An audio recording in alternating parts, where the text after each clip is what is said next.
pour qui sont ouvertes les portes des bibliothèques de Montréal. Ces dernières semaines, plusieurs arrondissements, dont Ville-Marie, Anjou et le Sud-Ouest, ont mis à jour le code de conduite des bibliothèques. Le nouveau règlement stipule qu'à compter du 1er janvier, il sera interdit pour tout visiteur d'avoir une hygiène corporelle qui incommode les autres usagers ou le personnel. Les contrevenants seront expulsés sur le champ et s'exposeront à une amende allant de 350 à 1 000 $. Les équipes des bibliothèques constataient certains phénomènes, mais n'avaient pas de prise. La Ville se donne les moyens d'intervenir, mais sa réponse indigne des organismes du milieu communautaire qui estiment que les sans-abri sont montrés du doigt. Pour nous, ça s'inscrit dans une série de mesures hostiles qui ciblent particulièrement, de manière à peine contournée, les personnes en situation de marginalité urbaine. On les veut pas dans notre réseau souterrain, on les veut pas dans nos bibliothèques, on les veut pas dans les entrées de commerce.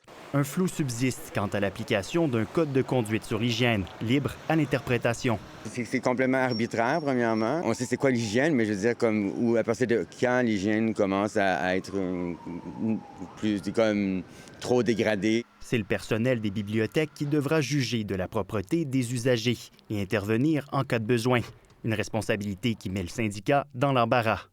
La personne qui va être accusée, elle va avoir des recours. Et là, c'est quoi? Notre travailleur va se rendre en cours pour avoir déterminé que lui, la personne ne sentait pas bon, et ainsi de suite. Écoutez, on rentre dans des enjeux là, assez importants. Quant à la Ville, elle se défend de cibler les itinérants et assure qu'elle ne sévira qu'auprès des cas extrêmes et des récalcitrants. L'administration Plante s'engage à revoir la formulation de son règlement, mais elle n'entend pas reculer sur son application. On trouvait que c'était important de le garder pour s'assurer, dans des cas extrêmes, qu'il y ait quoi que ce soit, mais on va le reformuler. Et je le réitère, les bibliothèques sont ouvertes à tous et à toutes. Ici, Jacob Côté, Radio-Canada, Montréal.